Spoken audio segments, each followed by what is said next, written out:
আসসালামু আলাইকুম, আমার কুকিং চ্যানেলে স্বাগতম সবাইকে। তো ভিউয়ার্স, আজ আমি আপনাদের সাথে শেয়ার করব হচ্ছে কাঁচা আম দিয়ে রুই মাছ রান্নার খুবই মজার একটা রেসিপি। প্রচণ্ড গরমে রুই মাছ আর কাঁচা আমের টকটক ঝোল দিয়ে গরম ভাত খেতে কিন্তু খুবই মজা লাগে, একদম মুখে লেগে থাকার মতো স্বাদ হয়। হঠাৎ করে নতুন কিছু খেতে সবাই কিন্তু খুবই পছন্দ করে। প্রচণ্ড গরমে মুখের রুচি ফিরিয়ে আনতে এভাবে কাঁচা আম দিয়ে রুই মাছের ঝোল রান্না করে দেখবেন ফ্যামিলির ছোট বড় সবাই কিন্তু খুবই পছন্দ করবে। যারা মাছ মাংস খেতে খেতে বোর হয়ে গেছেন তারা এই রেসিপিটি ট্রাই করে দেখতে পারেন, মুখের রুচি ফিরে আসবে।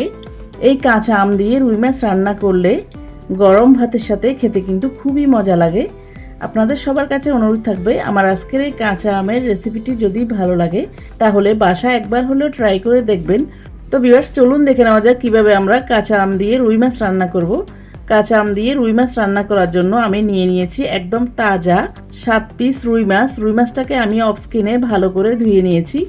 এরপর আমি এখানে লবণ হলুদ দিয়ে মেখে নেব। এখানে আমি প্রথমে দিয়ে দিয়েছি হাফ টিস্পুন হলুদ গুঁড়া, এরপর দিয়ে দিয়েছি হাফ টিস্পুন মরিচ গুঁড়া, দিয়ে দিয়েছি হাফ টিস্পুন লবণ। এরপর আমি গুঁড়া মশলার সাথে মাছগুলোকে ভালো করে উল্টে পাল্টে মেখে নেব।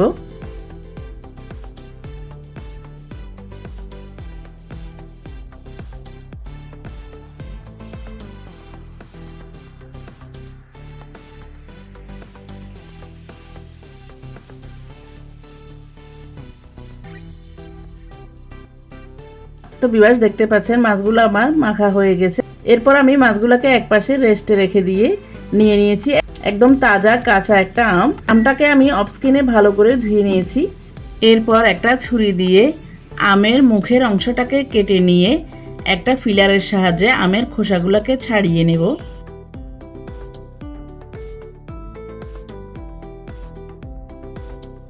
তো ভিউয়ার্স, দেখতে পাচ্ছেন আমি আমের খোসাগুলোকে ছাড়িয়ে নিয়েছি। এরপর আমি আমটাকে লম্বালম্বি করে পিস করে নেব। যেভাবে আলু লম্বালম্বি করে কাটে ঠিক ওইভাবে আমি আমটাকে পিস করে নেব। এখানে আমি পুরো আমটাই দেব, কারণ আমার এখানে 7 পিস মাছ রয়েছে। আপনারা যদি মাছের পরিমাণটা কম দেন তাহলে আমের পরিমাণটা একটু কম দেবেন।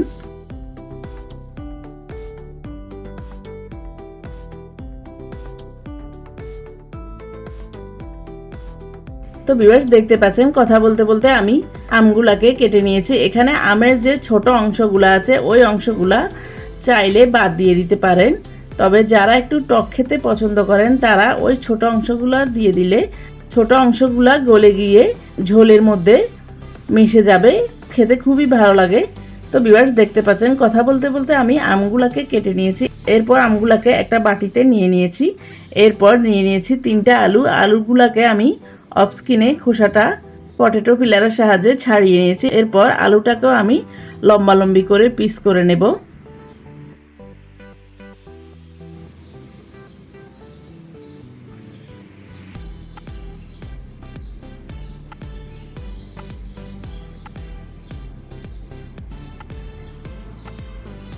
তো ভিউয়ার্স, দেখতে পাচ্ছেন আলুটাও আমার কাটা হয়ে গেছে। এরপর আমি আলুটাকেও একটা বাটিতে নিয়ে নিয়েছি। এরপর আমি চলে যাব সরাসরি চুলায় একটা পাতিল বসিয়ে দিয়ে দিয়েছি 3 থেকে 4 টেবিল স্পুন পরিমাণ সরিষার তেল। তেলটা ভালো মতো গরম হয়ে গেলে এরপর আমি একে একে আগে থেকে মেখে নেওয়া মাছগুলো দিয়ে দেব।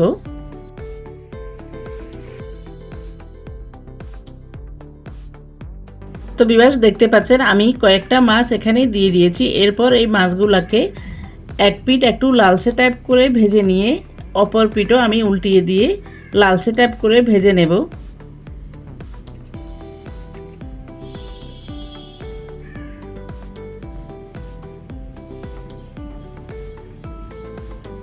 তো ভিউয়ার্স, দেখতে পাচ্ছেন এপিঠ ওপিঠ দুপিঠই আমি লালচে টাইপ করে ভেজে নিয়েছি। এরপর আমি মাছগুলোকে একটা স্ট্রেনারের সাহায্যে উঠিয়ে নেব। এই একই নিয়মে আমি বাকি মাছগুলোকেও ভেজে নিয়েছি।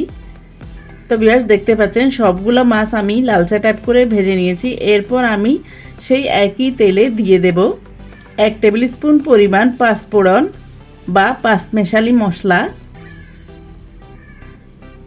এরপর দিয়ে দেব 2টা শুকনো লাল মরিচ। এরপর দিয়ে দেব দুটো তেজপাতা,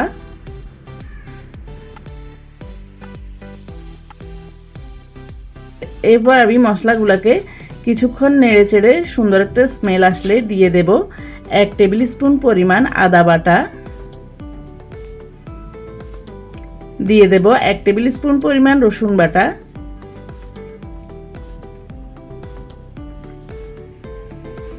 এরপর আমি দিয়ে দেব 2 টেবিল স্পুন পরিমাণ পেঁয়াজ বাটা। তো ভিউয়ার্স, এখানে আমি বাটা মশলাটা দিয়েছি কারণ মাছের একটা গন্ধ আছে, এই গন্ধটা বাটা মশলাটা দিলে চলে যায়, এই জন্য বাটা মশলাটা দিয়েছি। তবে রুই মাছ দিয়ে আম রান্না করলে অনেকে বাটা মশলাটা দেয় না, আপনারা চাইলে বাটা মশলাটা না দিয়েও এই আম রুইটা রান্না করে নিতে পারেন। তবে এই বাটা মশলাগুলো দিলে এর গ্রেভিটা একদম ঠিক হয় আর খেতেও খুবই ভালো লাগে, আর মাছের গন্ধটাও থাকে না। তো ভিউয়ার্স, দেখতে পাচ্ছেন কথা বলতে বলতে আমি বাটা মশলাগুলোকে নেড়ে ছেড়ে বাটা মশলার কাঁচা গন্ধটা যাওয়া পর্যন্ত ভেজে নিয়েছি। এরপর এ পর্যায়ে আমি দিয়ে দেব 1 স্পুন পরিমাণ হলুদ গুঁড়া, দিয়ে দেব 1 স্পুন পরিমাণ মরিচ গুঁড়া, এরপর দিয়ে দেব 1 স্পুন পরিমাণ ধনিয়া গুঁড়া,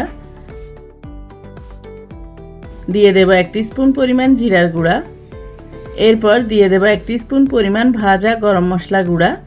এরপর আমি গুঁড়া মশলাগুলোকে তেলের উপরে কিছুক্ষণ নেড়ে চেড়ে ভেজে নেব। এভাবে তেলের উপরে গুঁড়া মশলাটা ভেজে নিলে যে কোনো তরকারির কালারটা খুবই সুন্দর আসে। তো ভিউয়ার্স, দেখতে পাচ্ছেন গুঁড়া মশলাগুলোকে আমি কিছুক্ষণ নেড়ে চেড়ে ভেজে নিয়েছি, আর এ পর্যায়ে চুলা আঁচটাকে একদম নিভু নিভু আঁচে রেখেছি। এরপর আমি দিয়ে দেব আগে থেকে কেটে ধুয়ে রাখা আলুটা দিয়ে আমি মশলার সাথে কিছুক্ষণ নেড়ে চেড়ে ভেজে নেব।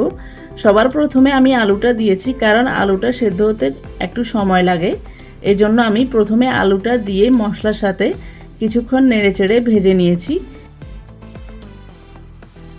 এরপর আলুর কালারটা চেঞ্জ হয়ে আসলে দিয়ে দেব আগে থেকে কেটে রাখা আমটা দিয়েও আমি আরও কিছুক্ষণ নেড়ে চেড়ে আলু আর মশলার সাথে ভেজে নেব।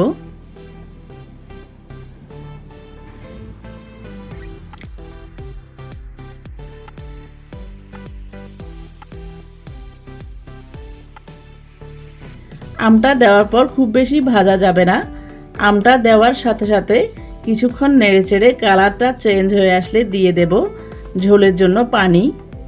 ঝোলটা যে যতটুকু খেতে পছন্দ করেন ততটুকু পরিমাণে বাড়িয়ে কমিয়ে দিতে পারেন। আমি এখানে 3 কাপ পরিমাণ পানি দিয়েছি।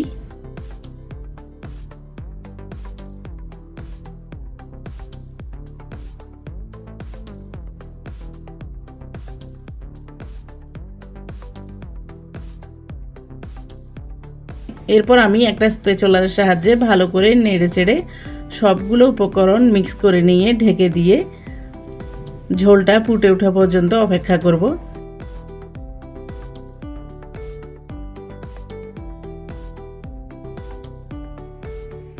তো ভিউয়ার্স, দেখতে পাচ্ছেন ঝোলটা ফুটে উঠেছে। এরপর আমি দিয়ে দেব আগে থেকে ভেজে রাখা রুই মাছ। এরপর আমি মাছটা দিয়ে আলতো হাতে মাছগুলাকে চারিপাশে ছড়িয়ে দেব। খুব বেশি তাড়াহুড়ো করে নাড়তে যাবেন না, তাহলে কিন্তু মাছটা ভেঙে যাবে। এরপর আমি ঢেকে দিয়ে সবগুলো উপকরণ ফুটে ওঠার জন্য অপেক্ষা করব। তো ভিউয়ার্স, দেখতে পাচ্ছেন সবগুলো উপকরণ ফুটে উঠেছে। এখানে আমি এতক্ষণ পর্যন্ত লবণটা দিইনি কারণ ম্যারিনেশন করার সময় আমি মাছের মধ্যে লবণ দিয়েছি, লবণটা একটু বেশি হয়ে যাবে, এই জন্য ঝোলটা চেক করে নিয়ে লবণটা দিয়েছি।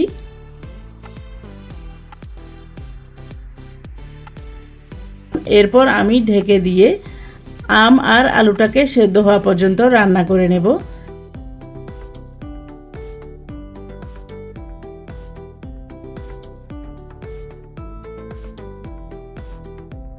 এরপর আমি দিয়ে দেব 8-10টার মতো কাঁচামরিচ। কাঁচামরিচটাকে মাথা দিয়ে ফালি করে দিয়েছি। এরপর দিয়ে দেব 1 মুঠো পরিমাণে ধনেপাতা কুচি।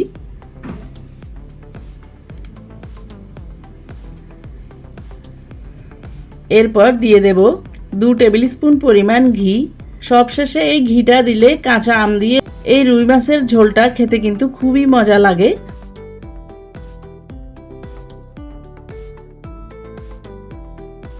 এরপর আমি ঢেকে দিয়ে আরও 4-5 সেকেন্ডের মতো রেখে চুলা থেকে নামিয়ে নিয়ে কিছুক্ষণ রেস্টে রেখে দিয়েছি।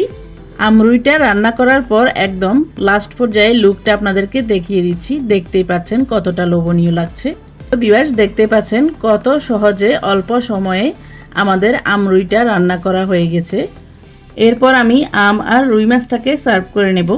তো ভিউয়ার্স দেখতে পাচ্ছেন এভাবে কাঁচা আম দিয়ে রুই মাছটা রান্না করলে দেখতে কতটা লোভনীয় লাগে। দেখতে যেমন লোভনীয় লাগে, খেতেও কিন্তু খুবই মজা হয়। এভাবে কাঁচা আম দিয়ে রুই মাছের ঝোলটা রান্না করে গরম ভাতের সাথে খেয়ে দেখবেন। এর ঝোলটা গরম ভাত দিয়ে মেখে খেতে খুবই মজা লাগে।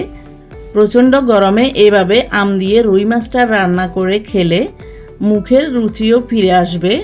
যদি মাছ মাংস খেতে খেতে বোর হয়ে যান তাহলে এই রেসিপিটি ট্রাই করে দেখতে পারেন। খেতে কিন্তু খুবই মজা লাগবে, মন্দ লাগবে না। দেখবেন ফ্যামিলির ছোট বড় সবাই কিন্তু খুবই পছন্দ করবে। তো ভিউয়ার্স দেখতে পাচ্ছেন এভাবে কাঁচা আম দিয়ে রুই মাছের ঝোল রান্না করার পর এর কালারটা কতটা লোভনীয় হয়েছে আর এর ঝোলটা দেখতে কতটা লোভনীয় লাগছে, কতটা ঠিক হয়েছে। তো ভিউয়ার্স আপনাদের সবার কাছে অনুরোধ থাকবে আমার আজকের এই কাঁচা আম দিয়ে রুই মাছের ঝোল রেসিপিটি যদি ভালো লাগে তাহলে বাসায় একবার হলেও ট্রাই করবেন। আর রেসিপিটি যদি ট্রাই করেন তাহলে কেমন হয়েছে কমেন্ট করে জানাবেন। আর কোনো নতুন রেসিপি পেতে চাইলে আমার চ্যানেলে কমেন্ট বক্সে কমেন্ট করে জানাবেন, আমি আপনাদের সাথে অবশ্যই শেয়ার করার চেষ্টা করব। তো ভিউয়ার্স আবারও আমার রেসিপিটি ট্রাই করার অনুরোধ জানিয়ে আমার চ্যানেলকে লাইক কমেন্ট শেয়ার ও সাবস্ক্রাইব করার অনুরোধ জানিয়ে আজকের মতো এখানে বিদায় নিচ্ছি। আবার দেখা হবে নতুন কোনো ভিডিওতে নতুন কোনো রেসিপি নিয়ে। সে পর্যন্ত সবাইকে আসসালামু আলাইকুম, আল্লাহ হাফেজ।